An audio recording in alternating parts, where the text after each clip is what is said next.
I'm worried about you guys. You seem to be drifting apart. Is everything okay? The first to voice concern was my daughter, Rachel.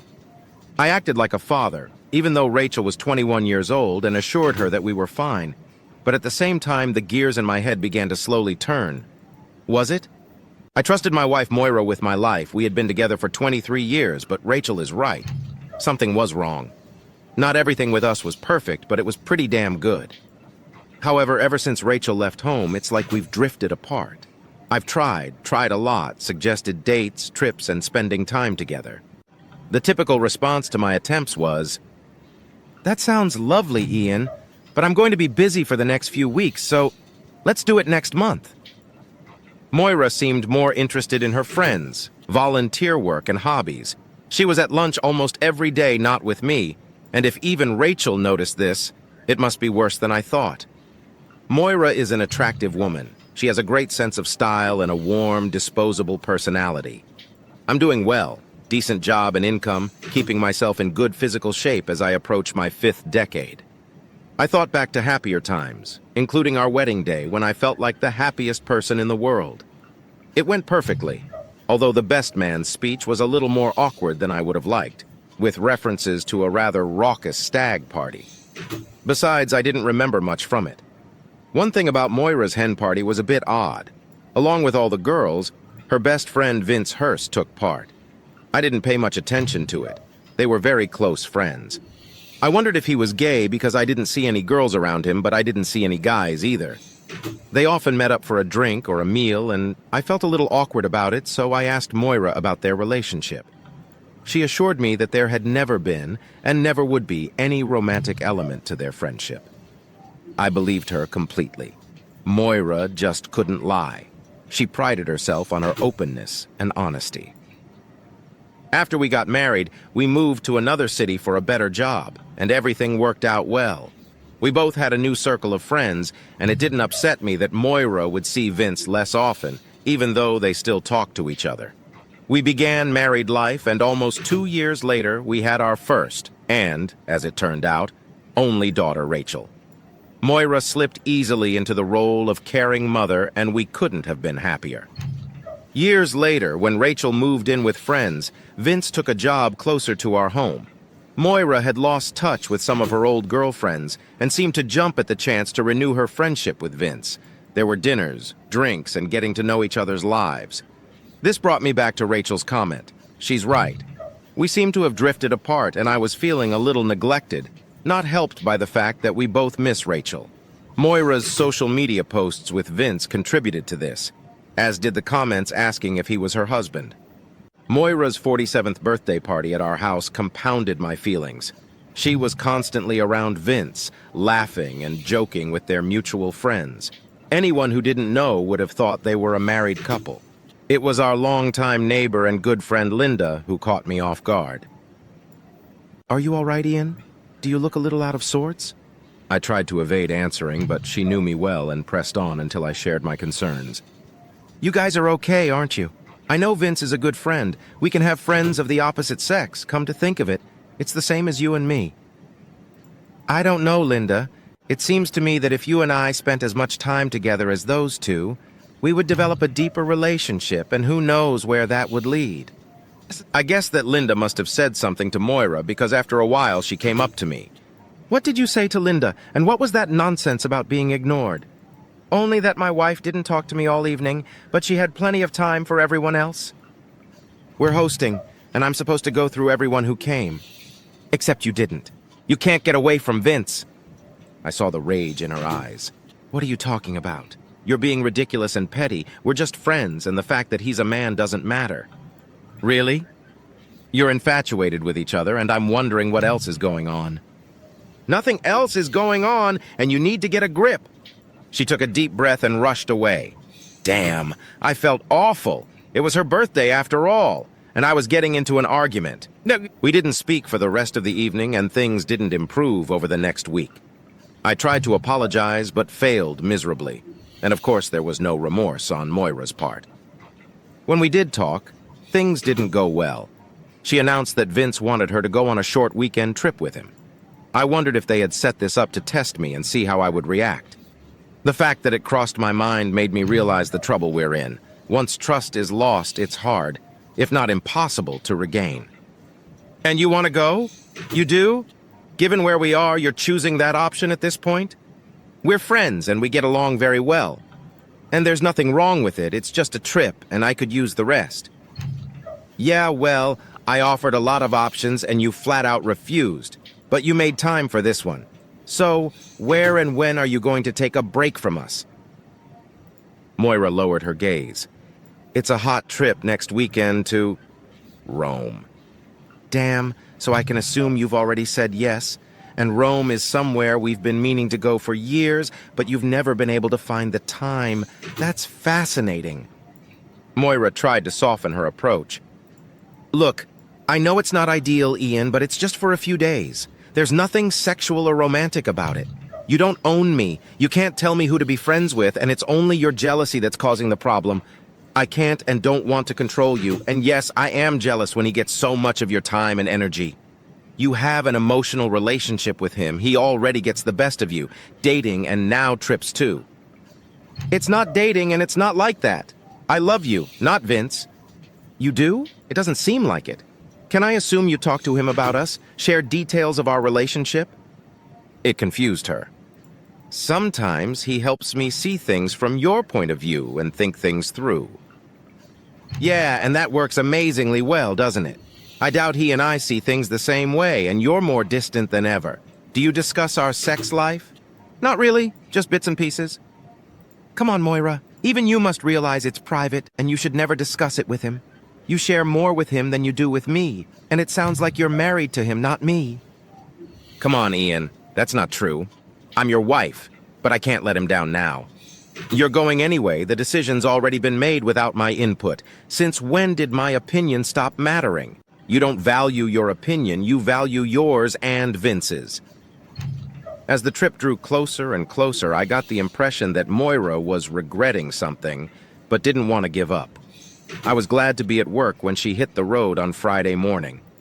A goodbye text came. Love you and cherish you. I'll be back before you know it.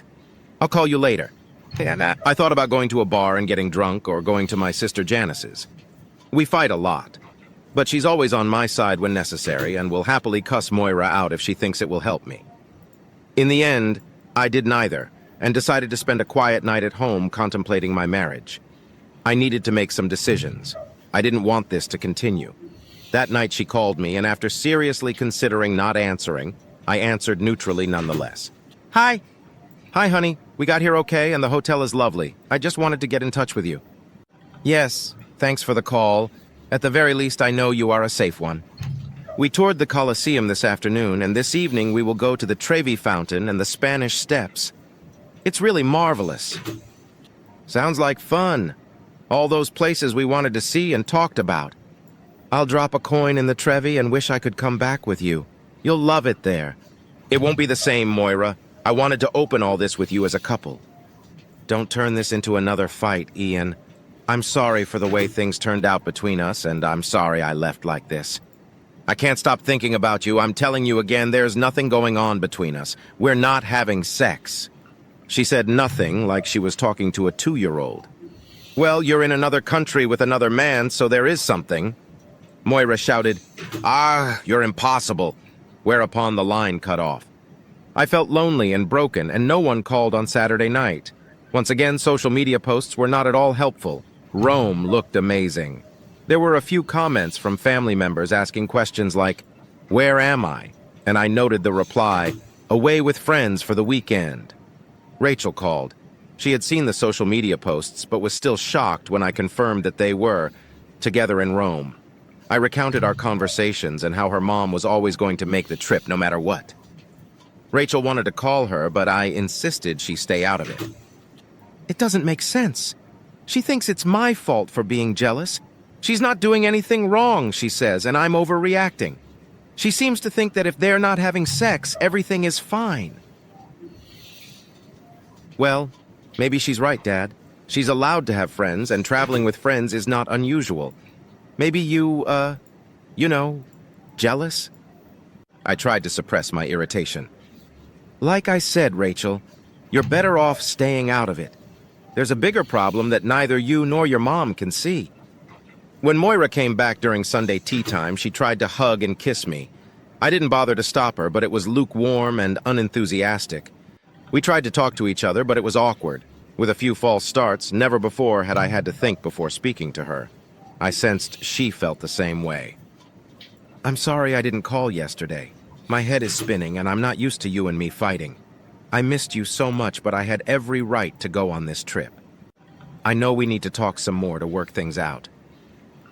You mean talk or just get me to accept your way of thinking? What if I took Linda on a weekend trip to Paris? That would be inappropriate. She's divorced. So what? Vince is single. That's different. She likes you. Are you saying Vince doesn't like you? Seeing her hesitation, I continued. Has he ever told you he's in love with you? What? No, we've never considered anything like that. But you know he's in love, don't you? Don't you? By the way he looks at you and pays attention to what you say. Maybe there's something to it. It's one of the reasons I can't let him down. Imagine having those feelings for someone for all that time, knowing it will never become anything more than that. You can't have us both, Moira, and if you keep him that close, it could prevent him from moving on. He could meet a stunning Italian woman this weekend, and it's affecting us. All I feel is abandonment. Come on, Ian. We're both confident and independent people. We've never lived off each other. You know, I can't stand the fact that the woman who should care about me more than anyone else cares more about her friend than she does about me. Think of all the time and effort you spend on us, not counting the daily grind, compared to what you do for Vince and your other girlfriends. I was surprised when Vince knocked on my door and asked for permission to come in. Moira's not here, Vince. She's at work. I know I wanted to see you. I'm not surprised. After all, you're her confidant. I assume she tells you everything we discuss. She's my friend. You have nothing to worry about. If I were a woman, this wouldn't be a problem. And I don't think that's true. Maybe it's not that important, but whoever it is, if we end up drifting apart and not sharing, it's always going to be a problem. Tell me, what do you both talk about? Anything. Everything, I guess. You mean your thoughts, ideas, plans, and hopes? Yeah, all that and 1,001 other things. Mostly just stuff. I was quiet for a moment, trying to comprehend what I was hearing. That's what I miss. We just talk about everyday things now. The house, the bills, the family. I think you guys have a good time, having dinner and lunch. Well, yes, we do. And I enjoy her company. Again, it's supposed to be enjoyable. You know how many times I've suggested to her that we have dinner and go out and do all sorts of romantic things. I lost someone I shared hopes and dreams with. You have a more fulfilling relationship with her than I do. Jesus, Ian, just talk to her. Tell her how you feel. I know she loves you. I've tried. She thinks it's all about sex, that I'm jealous and trying to control her. It doesn't change anything. I've lost her. Don't say that, Ian. Moira would be devastated. She really loves you. Look, I didn't think it was that bad. I just thought you were a jealous idiot. I could stop seeing her. I don't want to be the one causing trouble. I gloomed. Not a bad offer, considering you love her. You've offered something she doesn't want to do. She chooses you every time. The truth is, you're a better friend to her than she is to me as a wife. He muttered something in response to that, but I'd had enough and walked him to the door. Oh, and also, Vince, don't come again. I might not be so friendly next time. After dinner, Moira wanted to talk. Vince says he came to see you, told me off, said if he'd known you'd be so upset, he wouldn't have suggested the trip, admitted he was monopolizing my time. So you shared all of our previous conversations with him, and then what? You met with him today to share the results of his visit? Now, do you see why I feel like an outsider in this relationship? Moira still didn't seem to understand, so she continued her story about Vince. When I said you'd get over it, Vince told me to get my head out of my ass and that I needed you. So you listen when he says the same things I say. Of course, that shouldn't surprise me. Moira continued. No one, including you, has the right to control me. I admit I've got my priorities mixed up, but it's not sexy. If I thought you were having sex, you'd be out on the street by now. But even if you forget about sex, you're still prioritizing him. You're his best friend, not mine. and this relationship is hurting us. Look, Moira, it's an honest question. Why aren't you with him? You seem happier when you're together and you barely pay attention to me. Before you went away with him, it was all about what you and he needed. You barely gave any thought to my feelings, and that is not love and shows a complete lack of respect.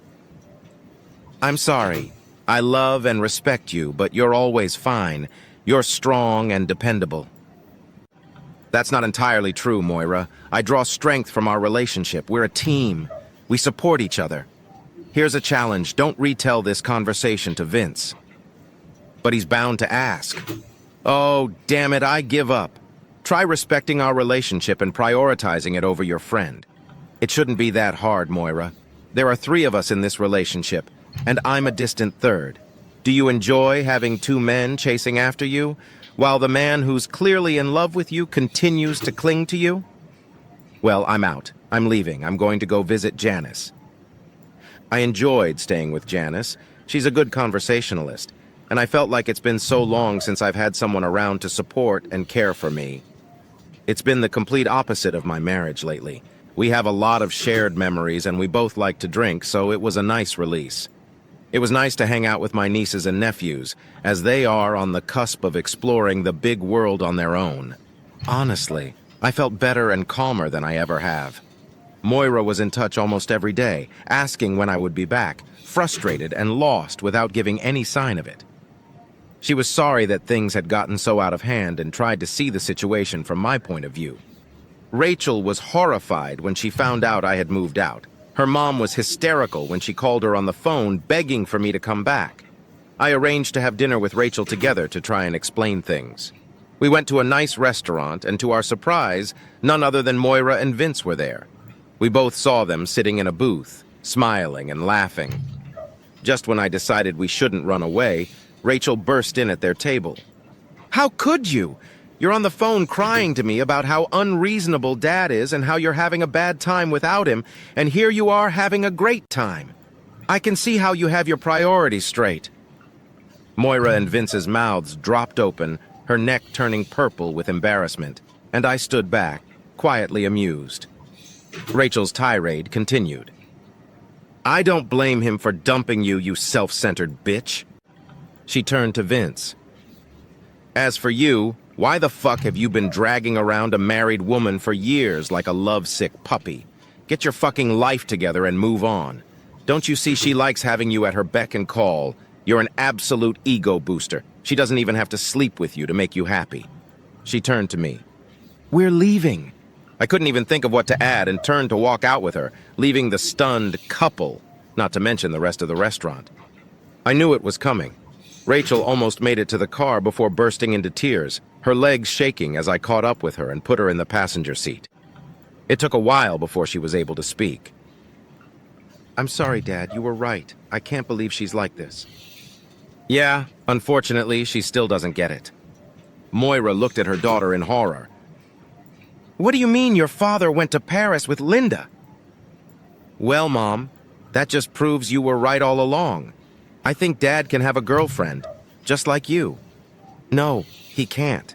He said he'd take me to Paris. Yeah, he said something about offering it to you, but you were too busy. We're still married. He can't take that slut for a romantic weekend. It's not right. Relax, Mom. It's not romantic. They're just friends. Hey, I know what you mean, but this is different. She'll cling to him. Why would you even bother, Mom? You've been pulling away from Dad for years, putting everyone before him. I don't mean that. I mean that Ian, he's always there for me without me even trying.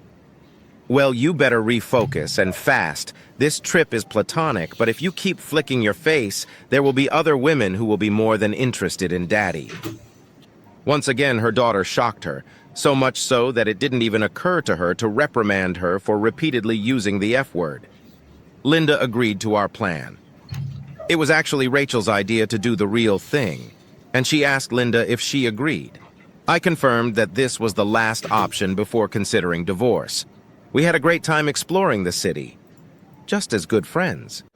Linda proved to be great company, easygoing and relaxed. She reminded me of what I was missing with Moira. Throughout the trip, Linda was exceptionally positive and enthusiastic. I was surprised when Moira met us at the airport. I expected the angry accusation that was to follow. Moira greeted Linda politely, which took us both by surprise. "Linda, could you give us some time, maybe have a coffee, and then I'll take us all home?" Linda nodded, wishing Moira good luck, and left. We sat nervously in the almost empty arrivals hall. "I'm sorry, Ian. I never understood how you felt. I know I hurt your feelings and neglected you. I missed you so much." At that moment, I couldn't think of what to say. Vince was overwhelmed by Rachel's outburst. He had some pretty tough questions for me, and I didn't like the answers. I was craving his attention and encouraging it, and that didn't reflect well on me as a person. It looked like our friendship was coming to an end. I shrugged. "It's not going to fix us, Moira. You've been ignoring me in favor of someone else. I'm not even sure now if you like me." "Of course you do. I like you and I love you." I was about to reply that I loved her out of habit too, but then it hit me that I wasn't sure anymore. That deep connection with someone special has been missing for quite some time now. Moira noticed I didn't answer, and her eyes widened. "Please give me another chance, Ian. We can't ruin a 23-year marriage over friendship." "Not because of that. But we can if there's no respect, no trust, and if the man you love more than anything else in the world constantly puts other men before you. I know I screwed up. I actually respect you, absolutely. But I took you for granted, thinking you'd always be there for me. That trip to Rome was a mistake. We convinced ourselves that it was just you being jealous and trying to control me, so the trip was partly to show me that I'm an independent and autonomous person." "It's hardly independent if you're tied to him all the time." She seemed to be panicking and trying to come up with a good argument for us staying together. Just give me 3 months. I'll prove it to you. No matter what I say here and now, you don't trust me, and I realize that. So let me prove it to you. Give me 3 months to show you that. And if you're happy, then give me another 3 months after that." Her words sounded like a panicked mess, but she seemed sincere. I reluctantly agreed, but without much hope. I found it hard to understand how she could change so radically. At first, she succeeded. It was as if we had gone back 5 years in our marriage, focusing on each other and talking more. I thought the change wouldn't last long and we would go back to our old routine and relationship. But Moira proved me wrong. In the end, I had to tell her to relax more. We're doing well and not to force things. We are spending more time together, listening to each other and sharing all of our plans and designs for retirement. She still sees Vince occasionally, and I'm fine with that. That relationship has changed too. Moira said she is trying to set him up with a couple of her single girlfriends. Linda was happy for us and remains a close friend and neighbor. Rachel is ecstatic and credits her with getting us back together, and I didn't argue much about it. We are now on our 30th 3-month reprieve and still continue to live